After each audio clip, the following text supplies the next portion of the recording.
Monday, Broncos country. We're back with another episode of Let's Talk Broncos. I'm Bree Maestas here with Zach Seegers and Joey Richards. Guys, how the heck are you feeling? Broncos loss. I'm feeling the normal Broncos loss feelings. Maybe a little less because I'm starting to expect this type of crazy ridiculousness from the Broncos. I don't know. That's just how I'm feeling. It's the regular stuff, maybe just a little more dulled down because we're getting used to it, sadly. We are getting used to it, and that's actually a devastating thing. Zach, how are you feeling? Feeling great. Love seeing Cal's turnip jokes in the chat. If you want to get the turnips jokes, go join the LTB Discord. All sorts of chaos happening in there. Love seeing them live talk about the Broncos game and react to the Melvin Gordon cut and everything. It's LTB all the time. So having fun with that. And I don't know, at least the game was like a little different. It kind of feels like the same thing every week, but this one, there were some differences in the margins, and that was kind of enjoyable. Some competent offensive football at stretches, and it's a rough season, but I think some positive things as of late. Maybe I hate that you're just the way that you're delivering that, Zach, just makes me feel like you're not really confident in what you're going to, lean on. How could you be? I have some positives that I feel confident in. I have no confidence in the Broncos that it's sustainable or anything, but I don't know. I think there's some positives in this game. Offensively, it's all about making Russell Wilson work, and I feel like that's trending up. Now the bar was on the ground, so trending up is definitely a relative term, but it is trending up, I think. All right. Well, if you'd like to join the discussion, come chat with the LTB crew and everyone else who's over on YouTube. You have to jump from wherever you are right now. Well, you could stay on Facebook if you're over there, but if you're over on Twitter, which I know most of you are watching over there, I need you to jump on over to the Facebook or the YouTube stream chat. You can see it right there. It's going to be threaded in the tweet. You can click either of those options. Get into the chat, and then you can see all the comments getting highlighted right now. Mile High Sports says, we missed you, Cal. Mile High Sports does not speak for all of us, but I would like to throw that out there. Let's jump into it. So the Broncos fall the Raiders. 6 straight times have been swept this season. I think that's the honestly most defeating part of this entire circumstance. And we should probably cut to the chase here and talk directly about what happened early this morning. It wasn't Nathaniel Hackett getting the axe. It was Melvin Gordon. I almost read it like Ron Burgundy. Zach is so proud of himself. We need to find some ways to cheer ourselves up. Like this time, I didn't really have much of a clever headline for my stock up, stock down, so I just went Gordon's gags, godforsaken Broncos. Like, I don't know, just let's go for some crazy alliteration. Let's see how many we can throw up there. It's a rough season. Silly pun time. Let's go. Okay, well, talk to me about it. How do you guys feel about the Broncos making the decision about cutting loose Melvin Gordon? Obviously, 12 fumbles is a lot. 22 touchdowns is more. It wasn't enough to cut it. Ill-timed mistakes became fatal ones. Joey, I'm going to throw it over to you. How do you feel? Yeah, okay. You could break this up 2 ways. I'm going to go first player, Melvin Gordon, Broncos player.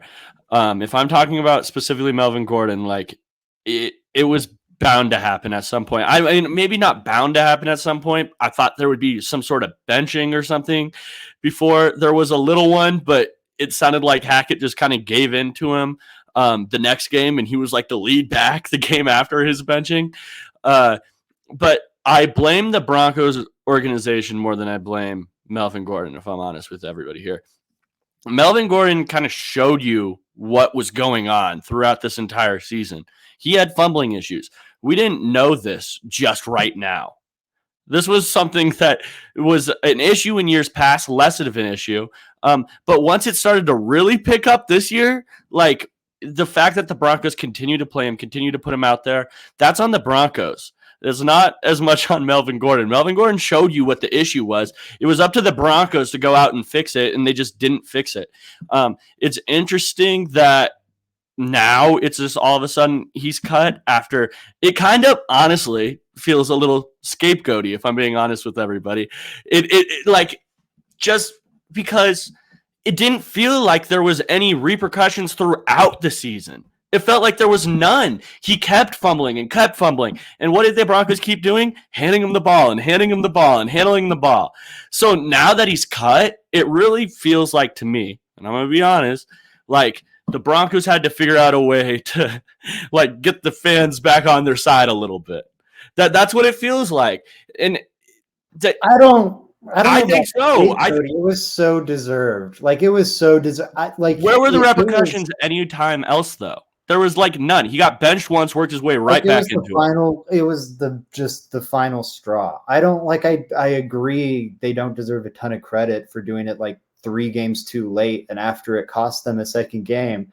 But I don't think it's crazy that like after the first game and they let it slide stupidly, that like game 2, because the fans were loud between him being in the lineup and today, like even before the fumble, fans were plenty loud about, we're mad about this. We don't want this happening. And then he finally does fumble again. And you've got to give her, I don't think it's a scapegoat because I don't think it's shifting blame at all from Hackett or from Peyton or from Russ or from like, I don't think anyone's like, oh, I blame Hackett a little less now. But fans were literally rejoicing online over this. Okay, can I but I don't think it's saving anyone's job.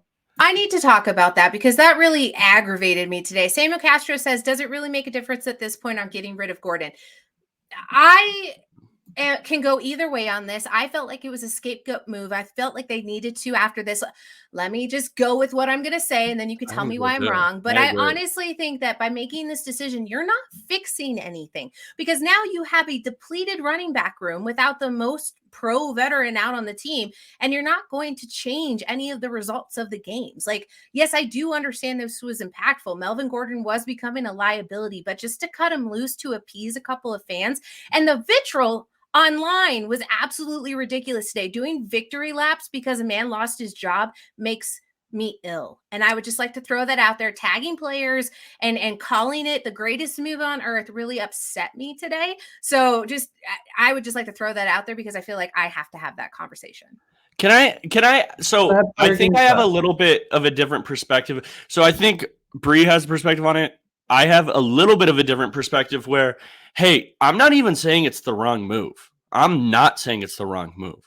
The reason I'm calling it a scapegoat is because there was no repercussions before this. There was none. Just going from him getting carries one game, getting carries the game before that, getting carries the game before that, getting carries the game before that, and then all of a sudden to cut before you even really benched him, that's what makes it scapegoaty. It feels like to me like the Broncos wanted to give the fans something to be like, I don't know. That's what it feels like to me. It feels like the Peyton or somebody wanted to show somebody like, hey, we're making changes. We're doing something. That's what it feels like. I don't think that's changing anyone's satisfaction or anything. Like, I don't think that's moving the needle on like, oh, wow, George Payton, he knows what he's doing now. He cut Melvin Gordon 3 games too late. Like, I don't see how it's benefiting anyone as a scapegoat. I don't see how throwing Melvin Gordon under the bus is saving anyone. That seems non-beneficial to me. I think there is not a single running back in the sport of football who has hurt their team more this season than Melvin Gordon. And finally, game cost number 2 or 3 or 4, however you want to count it, because it's definitely subjective, was like last straw. Maybe they let Hackett do his thing the first time, and this time Peyton did decide to put his foot down and go, no, this has to happen. He needs to be cut. He deserves no credit for that. I'm just saying the decision could have been separate the first time around. I don't think it's a scapegoat because I don't think anyone's being saved, and I don't think Gordon was wrongfully cut. I think it was a bad player who was hurting his team colossally, and bad players who hurt their teams in super visible ways are often cut. Can you? Isn't Hackett hurting the team in a super visible way? Like, Oh, he's going to be fired. But a running back of what is he? I don't know, 8-year vet running back that has crazy fumble problems and has no real tie to the salary cap at this point. Like they're not tied to him at all. It's very easy to move on from him. Versus if Hackett got cut or got fired now, he would be the earliest fired head coach since the 70s. Like those are totally different things. And Hackett's going to be fired. It's just when it becomes like precedented, he's going to be fired. I just don't understand though. Now you don't have any running backs. Latavius Murray obviously is the next man up. Chase Edmonds has the high ankle sprain, and you've got Melvin Gordon who had, just as many yards as Latavius with less carries. So to say that he's unproductive, mistimed and ill-timed fumbles, I just don't think I don't know, a fireable offense at this point in the season when the season's already done. Yes. He's fumbling twice as much as anyone in the league. He's the worst running back in football, and he's throwing tantrums and being a media distraction. Can we? What is the argument? And he's a bad pass protector, and he has the highest drop rate of anyone. He's a bad one, or just from that one clip that was put out on Twitter? Is it always an issue? I don't think he's bad. I think it's you can't not just generalize. Worth a roster spot. I don't think there's many people that are good enough pass protectors at running back for that to be worth a roster spot. And I don't think Melvin Gordon falls into that category. Just who has hurt their team more at the running back position this year? Anyone. Like I would rather have a running back that doesn't impact the game than one that is costing me games. It's so funneled down. What about the quarterback position? 3 of them. What about the wide receiver position? Go ahead, Joey. Okay, so I feel like I fall a little in between both of you, right? Like I feel like, and then we can move on from this because we're spending way too much time arguing. We're all making a little different points, I feel. So like, I don't even think like the argument is exactly like the Broncos are better off keeping him. I think the argument is that like, it's kind of what Cal said earlier. I'm going to say it a nicer way, but I think we're all looking through this like the lens of a person that studies the game. We know exactly what's talking about. The average fan is just watching Melvin Gordon fumble and looking for something to rejoice over when he's gone. Like that's what the average fan is looking at. Fans aren't looking at everything, diagnosing everything. They're not even knowing. Like a lot of people don't even know who the Broncos GM is. If they see the guy that's fumbling the game away cut, yes, I do think it's going to make them happier. Because Melvin Gordon got cut, it's just like, oh, Peyton's fine. Who cares about the Russ trade now? Did you see how he cut Melvin Gordon? No, it's not even just Peyton. It's to show like that we're making changes. We're trying to improve. That's the whole point. It's not like I just think it's also like where do you draw the line? Like maybe it was to appease fans, but also Gordon did plenty to be cut. Like he did more than I don't disagree. Traded for a like conditional 7th 5 years down the line. So then how can you but that's the thing. Like, so where were the repercussions earlier? It was this last fumble that was just the line from benching to all the way cut. Like, where were the repercussions before in that sense, like, the seat finally got the fans finally got loud enough. I don't think that's makes what I think. Yeah. I don't know. I guess I agree on that point. To me, that just doesn't make it a scapegoat. Like, to me, it'd be a scapegoat if, I don't know, like they cut Kendall Hinton because, like, he dropped that potential wide open, like, walk-in touchdown. Like, that to me would be like, really? Like, Kendall Hinton's not the fall guy for this. And not that Melvin Gordon's the fall guy for the Broncos season either, but I think you could argue he's been the most damaging player outside Russell Wilson. Like there's been players that have disappointed, but that have actively like harmed the team's chances of winning more than Melvin Gordon. I'd be hard pressed to come up with a single player. And that's crazy because he's a running back. The whole modern debate in the NFL is do running backs even matter? And he's proven they matter. They can lose you 3 out of your 7 games or 7 losses. All right. Time's up. Let's move on. We're going over to play calling duties were changed over to Kubiak. And then we've got a Kubiak or Russ question. Zach, you're going to have to help me out here. Did Russ improve? Was this all on Russ or was it on Kubiak play calling? Because I am the Russ hater of the pod, I'm going to say it was bringing in a little bit of a fresh-faced Kubiak to call plays here. What did you see that was good out of them? And who do you think has more of the win on their shoulder? I mean, I credit it more to Russ. I don't see what Kubiak did. Everyone was immediately, and I put out a jokey tweet about it too, but was just like, oh, wow, Kubiak. And the offense did improve. Here's another little thing. Like, if you look at 1,000%. if they, and I know it's like they scored 16 points. That's the same old, same old. Over the last 2 months, they're averaging 12.3 points per game. So 12.3 to 16, it's like, okay, minor improvement, whatever. But if you factor in the possessions, they had 9 potential scoring possessions in this game. They hadn't had fewer than 11 in any game over that 2-month span. That's going to limit your chances to score. And it wasn't a sterling offensive performance. But on those 9 possessions, they got into scoring range 5 times. That's amazing for this Denver Broncos team. Over that 2-month span, they were averaging 1.05 points per drive.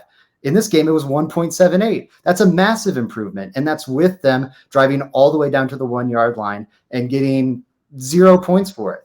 It's one of their best offensive performances of the season.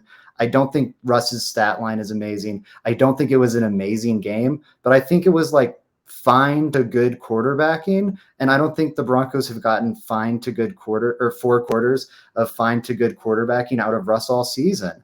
And that's something to me. I think the only dial that I really noticed Clint Kubiak turn was the tempo stuff. It seemed like they used tempo a little more.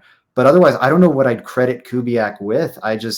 Russ looked a lot more comfortable to me. He made the second reaction plays that he's been unable to make all season. Still missed some receivers. It was, again, far from a perfect game, but I just think Russ kind of played better. And that's an unsatisfying answer, but it's the best I've got. Mike over from MHRT said Kubiak put Russ in plays that helped protect him from a bad O-line, quick passes, and bootlegs. Joey, go ahead. Yeah, I think it's somewhere in between. Like, why can't Kubiak just be a little bit of a better play call than what we saw, and then Russ also play a little better? I think that's somewhat like that, if I'm being honest. I like that Kubiak stuck with the run a little bit. Like, we've been watching Russ games where he's been throwing like 40 times a game. Even Brett Rippon came in and threw like 40 times. So, like, it was nice to see a little more balance in your offense, right? Like, I liked that the Broncos kept running the football. The teams weren't able to just say Russ is passing, especially when he's playing bad. Like, that's not a good thing to have. I enjoyed seeing that. But yeah, I think Zach makes a good point about the offense being in a better place too. Like, hey, this offense had a better offensive line than we've seen in the last few games, and it's crazy enough. But yeah, like if we had Quinn Bailey and Calvin Anderson out there, that would have been even worse with Max Crosby, right? I think we saw improvement on the offense a little bit. Brandon Johnson being back was awesome to see. Like there's different things going there. And yeah, with better players, I think the Broncos will perform better. So I think it's kind of just like a mix of all of that. Yeah, it's a bit of everyone. You highlighted some really good points. I think that's right. Kubiak did a better job balancing the playbook and protecting the offensive line and everything, being more committed to maybe those more frustrating aspects of the offense and helping them get right. I think that's good. And yeah, the offense just played better. I think Russ played better. This season sucks. It's over. I see Rock in the comments joking Russ game manager. Mm-hmm. And like, it's frustrating that that's where it is, but that would be a huge upgrade over the first 10 weeks of the season. Like, he was a bottom 10 quarterback, kind of on the generous end, bottom 5 quarterback for the first 2.5 months of the season. If you can get it to game manager status, and I'm not saying it's good, it's not going to be worth the trade. It's a disaster. It's still one of the worst trades in NFL history. They're giving 2 top 10 picks and a crazy contract to this guy. Like, it's terrible. But there's a big difference between bottom 5 quarterback and game manager. And man, if you could get game manager, Russ, at this point, I'd be happy. Like, that would be considerably less dark than the direction I thought things were going. I'm just really hesitant to give any sort of kudos or congratulatory things for Wilson being a maybe 15th overall quarterback not really managing things, but able to eke out 16 points. Like, I'm not going to clap for that.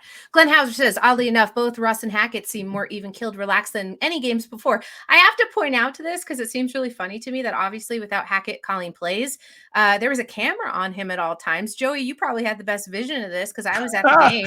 That was so funny. What was Hackett up to? That was crazy. They had like that. Fox had like that. That was some bogus by Fox, dude. They had the Hackett cam ready to go at every little break. It was Hackett like clapping or doing something, and it was. I know that they were just trying to highlight like, yeah, the dude got his play calling duties taken away. You know what I mean? But yeah, I thought that was. I don't know. I don't know what I thought of it. I was laughing at the time, but it was a little messed up. Yeah, it's great. Like, what is he even doing at this point? Writing's on the wall. Can I ask a real question? No. Does anyone know? And I'm being like seriously, like I'm not joking. I tweeted about this kind of jokingly earlier, but I honestly want to know, Zach. I know you're like around the Broncos more than Bree and I are. Do you have any idea like what Otten's like duties are? Like, I'm just curious of like what exactly like his day-to-day. I don't know specific. They have not wanted to say who's devising the game plan and everything. I think he probably has a big say in that. It's really interesting that like, and it's not at all surprising, but like the going to Kubiak over Outen thing is really interesting. Yeah. Like it was what everyone penciled in because it's like we don't want Outen calling plays. He's got play calling experience, but I do wonder how those responsibilities are shifting now because I imagine up until this point, Outen was performing the responsibilities of the offensive coordinator, even though he wasn't calling plays. Like he was probably developing some of the game plan. He was probably running the offensive meetings when Hackett was doing whatever head coach shit. But now, like, is Kubiak running those meetings? How's that working? Or are you having? It's really interesting. Because it feels clunky to me if you're having Outen run the meetings and then Kubiak call the plays on game day. Yeah. Like, is Kubiak the offensive coordinator now? I don't have a good benefit. I think Outen. I don't know. I like. Yeah, it kind of feels like that captures it. It kind of feels like Outen is kind of like Kubiak's right-hand man, right? Instead of Hackett. You were gonna say assistant, weren't you? I was gonna say assistant. He kind of does feel like that. Like title aside, like Outen is helping Kubiak with what he's doing is kind of what I imagine it being. And it's weird because the titles, and it's weird that you would even, I don't know, like with at least Donatel, like similar situation, right? Fangio was calling the defensive plays. Donatel was the defensive coordinator, but I knew how much influence he had on there, and I knew how much influence he had on Fangio. He was Fangio's right-hand man. We got a lot of that talk going on. With Outen, we just haven't heard as much, like damn near anything about what his day-to-days are, what he does, and it's just, I don't know, it's interesting. Their relationship, I picture it like I don't know. Have you guys seen Wacky Races? No, dang, that's way before my era. I thought one of you guys, the old Boomerang cartoon with the Boomerang cartoon with all the cartoon characters doing their wacky races. They remind me of Dick Dastardly and Muttley, where Dick Dastardly was the bad guy, the hand twirl or the mustache twirling villain who would, try and cheat his way to win the wacky races. And Muttley, his dog sidekick, would always do something that made the plan go wrong. And as their car like drove off the cliff, he'd go like, Muttley! And I don't know, that that's crazy. Cal, you wanted weird stuff. I'm trying to inject weird stuff for you. But yeah, that's what it reminds me of. Interesting. Glenn Hauser says they're Hanna-Barbera characters, and obviously Glenn, the oldest member of the chat, was able to pull that reference out of thin air. Thank you, Glenn, for your help and assistance. Check the guys out over on MHRT. You also want to check out Frankie Abbott over at Frankie's Film. Stop hating on PS2. Also, people, Devontae Adams is going to cook even the best of corners from time to time. There should be a breakdown coming this week on how the Raiders set that up. And then I believe those are shushing emojis. So watch out for that from Frankie. I'm sure he will be as kind to let us borrow some of those clips so we can show all the LTB viewers exactly what's up, which I just wanted to thank Frankie for the wonderful segue into our next conversation here. Patrick Surtain, Devontae Adams gets his revenge. And I think that's very appropriate, Frankie. It's not always going to be lights out for PS2, but I also want to talk to Broncos country here, face to face, eye to eye, man to man. Sometimes you can't rely specifically and only on the defense and the defense's best player. It's not going to work out for you. It's not going to be the end all be all of all the things. Russell Wilson said after the game that, they were trying to get something done here. And at the end of the day, they have the best defense in the league. And he used the word but. So whenever you say but, you got to put the comma, and then you kind of have to dismiss anything that was said prior to that statement. This is the one rare time that I feel like Russell Wilson made a mistake when the way he was talking to the media here. But the defense should have been able to get it done. But the defense was there. Let's talk about how Adams got his revenge against PS2 and what this means for their long-standing rivalry that I'm sure it will infiltrate and inflame all who watch it for years and years to come. I start with whoever wants to start talking first. Can I go? Yeah. Cool. Yeah, I think that, okay, so yes, Devontae Adams did have the better day against Patrick Surtain. Now, I will say a lot of it wasn't Patrick Surtain. I think some of the stuff that he's getting, like that first touchdown he had, I don't think that was on Patrick Surtain, really, if I'm being honest. He was outside leverage and trail technique. It was more on Kareem Jackson, which I want to get into later as well. There were a lot of catches he had that Patrick Surtain weren't even in the frame for, like were other cornerbacks. And at the end of the day, a lot of people are going to check the stat sheet and just be like, oh my gosh, how many yards did he have? Touchdowns too. He cooked Patrick Surtain. When that's not always just the full case. But yeah, I do think at the end of the day, he got the better of Patrick Surtain on this one. But what people need to understand is that Devontae Adams is maybe the best wide receiver in football. He's right up there in the conversation for it, right? And I would not be mad at you at all if you were to say he is the best wide receiver in football. He's that good. He's been that good for a long time now. Like, this is consistency, right? All those years in the Packers, he was in that conversation. Now at the Raiders, I'm not taking him out of it. He's that good. He's a route runner, best in the league. I'll say that right now. Best in the league, Devontae Adams, at just getting open. So, yeah, it is going to be a battle. That's the name of it. It's a battle. You're going to win some. You're going to lose some. I thought Patrick Surtain had the better game in the first matchup, and I thought Devontae Adams had the better game in the second. It's going to happen. When you play elite on elite, sometimes the other guy's going to get the better of the other. I don't change my mindset. I don't think it's worth arguing over. My thought process is still the same on Patrick Surtain, in my opinion. He's still right up there with the best corners in football. It's just you're playing a really good football player, and he might get the better day.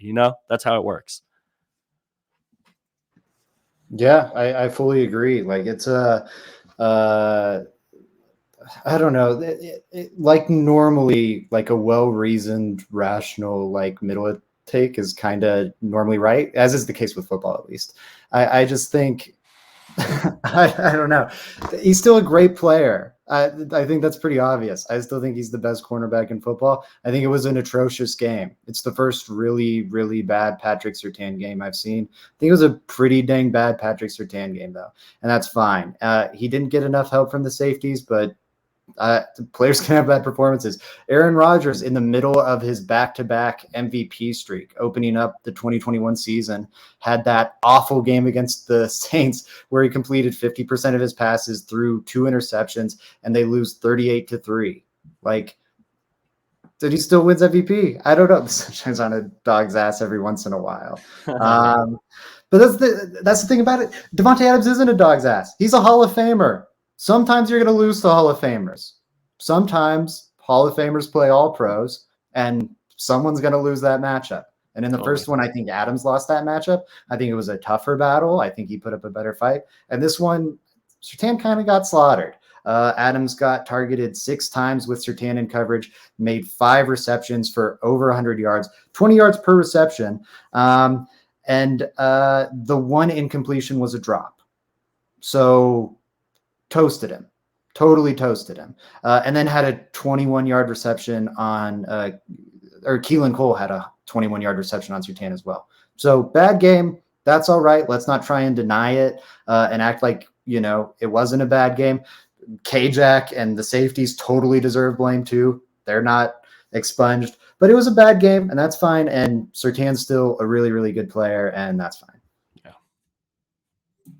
Wonderful. Do either of you have anything to add to the breakdown of the game that you want to touch on? Not to the breakdown of the game, but my roommate is literally singing upstairs, and I hear him. It's driving me nuts right now. I don't know what he's doing.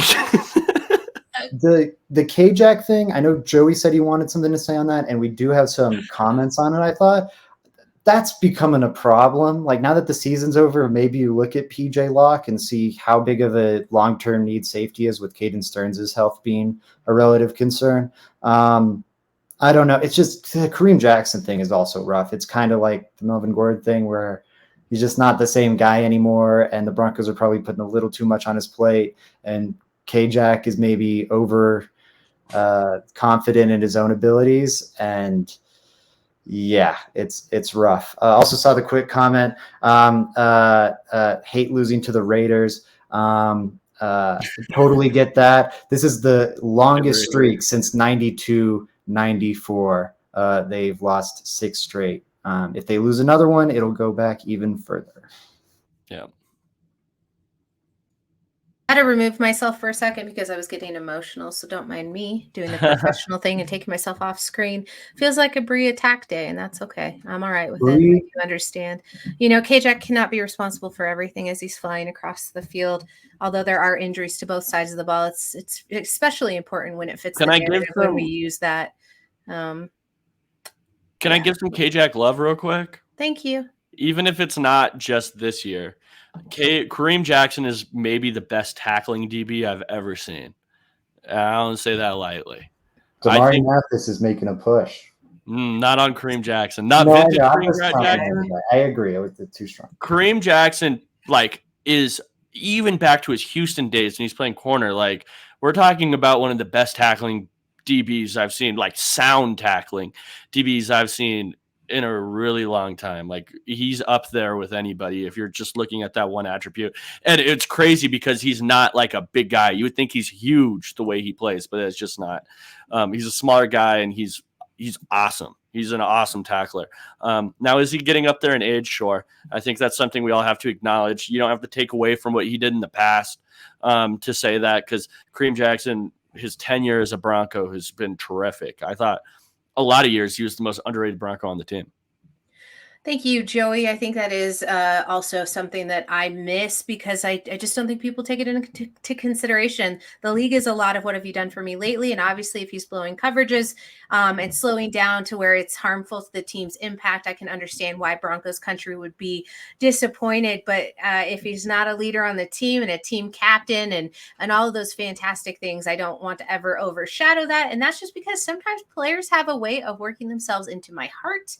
And that's where I am with Kareem Jackson. So keep your slander light, and we can talk about criticism whenever you guys want. I think it is all very valid, and it's just frustrating. So thank you for putting that the way that you did, Joey. Zach, thank you for always offering tremendous insight, specifically when I don't want to hear it. Of course. Well, here's how I view it, Bree. It's like you got your Wilson thing, you got your Dulcich thing, and what did you have to give up? What did you have to sacrifice? Melvin Gordon and Kareem Jackson. Yeah, that's fair. Sacrifices are hard. But if the Broncos did take Kareem Jackson out, we get your other guy, PJ Locke.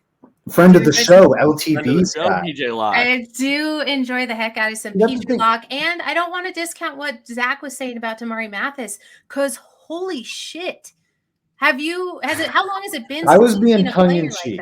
No, but it's getting to the point where we can confidently say not only is he next man up, he is a very important addition to this roster right now, making huge impact plays. I'm surprised he wasn't able to get the ball taken away from plenty of people in the last couple of games. I've been absolutely just impressed with his play. I even was able to tweet it out with my frozen thumbs from the game on Sunday. So definitely want to give flowers there to Damari Mathis, and I'm sure we will have plenty to talk about him the rest of this week. But I did want to ask you guys, have you bought Christmas presents yet? Have I bought Christmas presents yet? Yeah. No. Well, then you're in luck. I think everyone should be considering signables. We just wanted to tell you a little bit about them, a cool new way to display your fanhood in your office, home, or fan cave. Signables are flat inflatable flat footballs with digitally printed signatures on them of your favorite players, including yours truly, Russell Wilson. Now that he's turning things around, it'd be a perfect time to pick up these collectibles. They're a great gift for your favorite football fan this holiday season. So chat, I'm looking at you. Collect your favorite player or your favorite team and go check them out at signables.com. Okay, here's the thing about signables. Bree, you set us up perfect. Christmas gift. Go get it for a Christmas gift for somebody. These are collectible items. You know, these aren't just like little things you keep around. These are collectibles. You put this in your office at work. You know what I mean? You show that off to people. You put this right next to right in your trophy case with all your nice things. This is where the signables, Russell Wilson. Well, I don't even know Russell Wilson. Maybe we go elsewhere. Maybe we go with the I don't know. Who's a good one, Zach? Who would you get? If you were to get a signables, who would you get? I would get Joe Burrow. Actually, no. I know who I would get. I take it back. Josh Allen.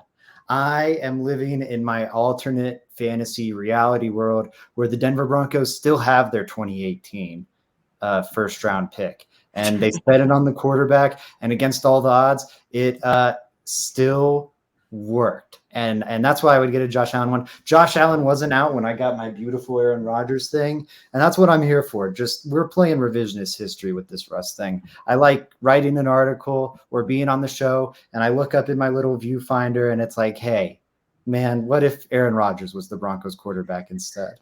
Samuel Castro bought 2 already. I hope that you enjoyed them. I want to know who you actually got. So go ahead and drop it in the chat here.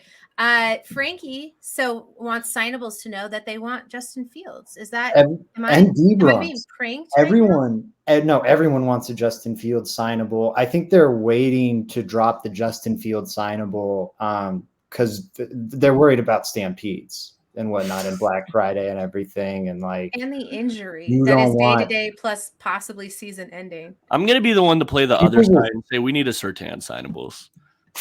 I would love a Surtain. Honestly, yes, that's the campaign we need to get behind. Signables. Replace Russell Wilson. I'm buying warehouses of the Russell Wilson signables so I can drive over them with my car. But let's get a different player. Let's get PS2. Look at that. Fun game for the chat. What's the worst signables you would get before Russell Wilson? Okay, let's move on now. Okay, perfect. That's fantastic. I appreciate that. My brain just quit working. It's everyone's favorite time of the night. It's Joe's question of the day. All right, guys. This one, I didn't come up. I'm going to be honest with the chat here. I didn't come up with anything. I always forget I have a question of the day until it's the day. You demand. So this one is courtesy of Zach Seegers. It's rank these 3 in terms of blame for the Broncos season thus far.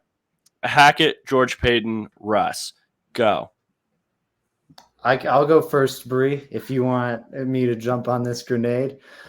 Number 1, and I threw this to Joey because I saw a fight in the chat about what's George Paton done wrong. Does George Paton deserve criticism? And you bet he does. Number 1, drum roll, George Paton, 100%. Wow. By a comfortable margin.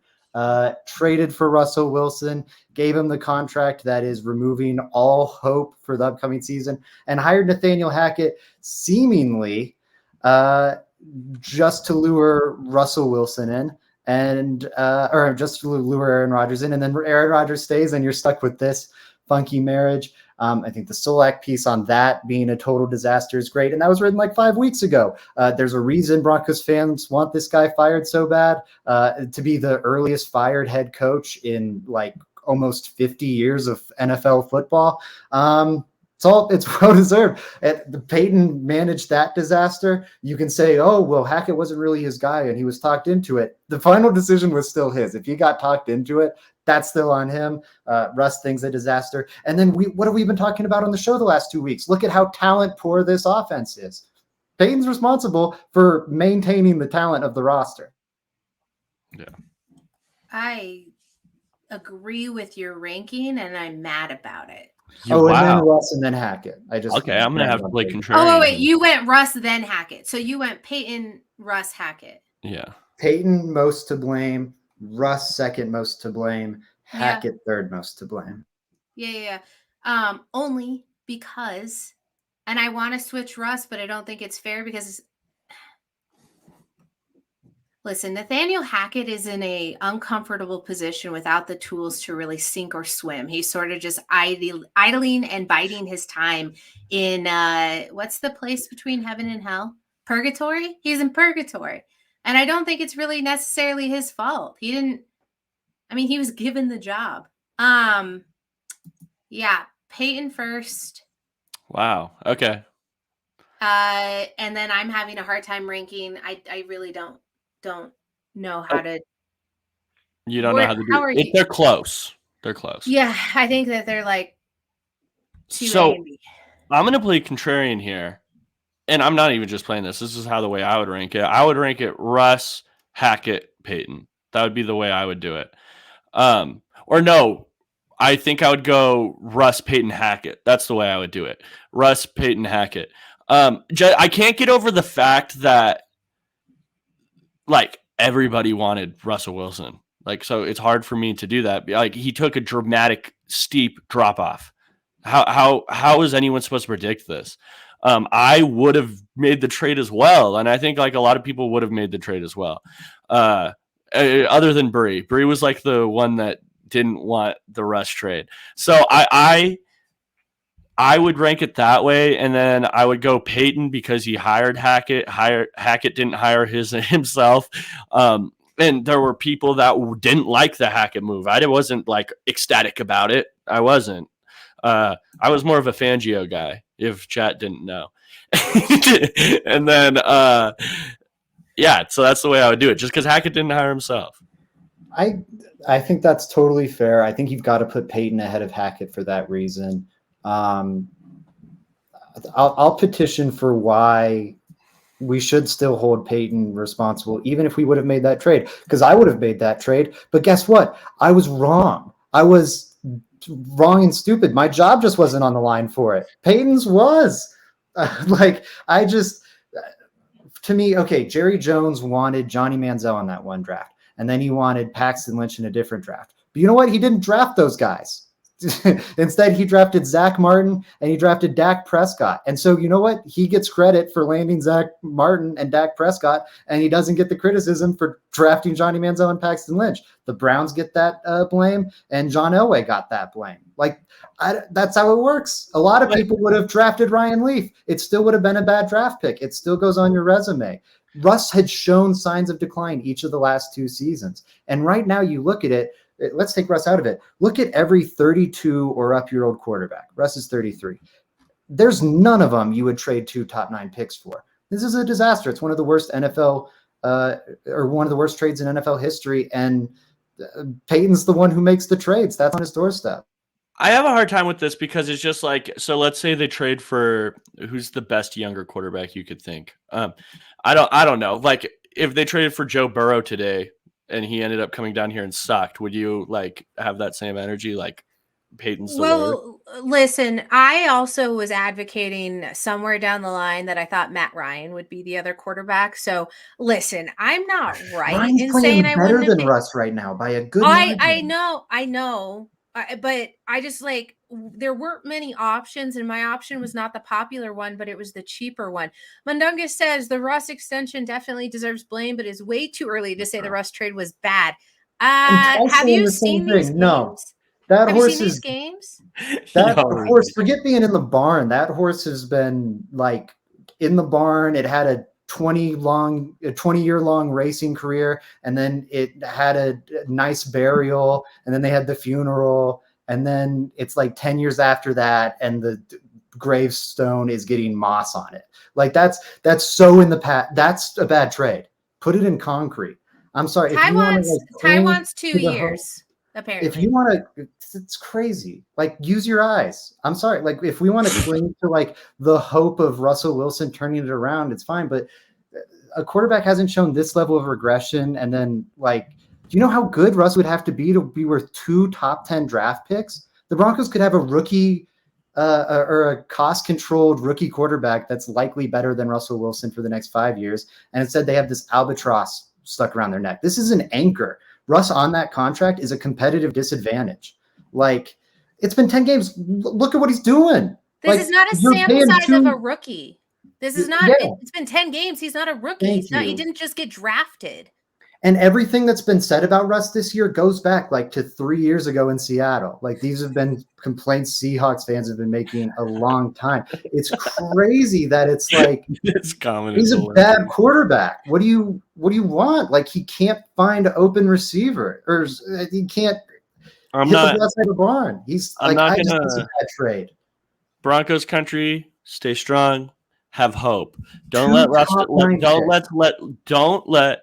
Talk Broncos ruin your hope.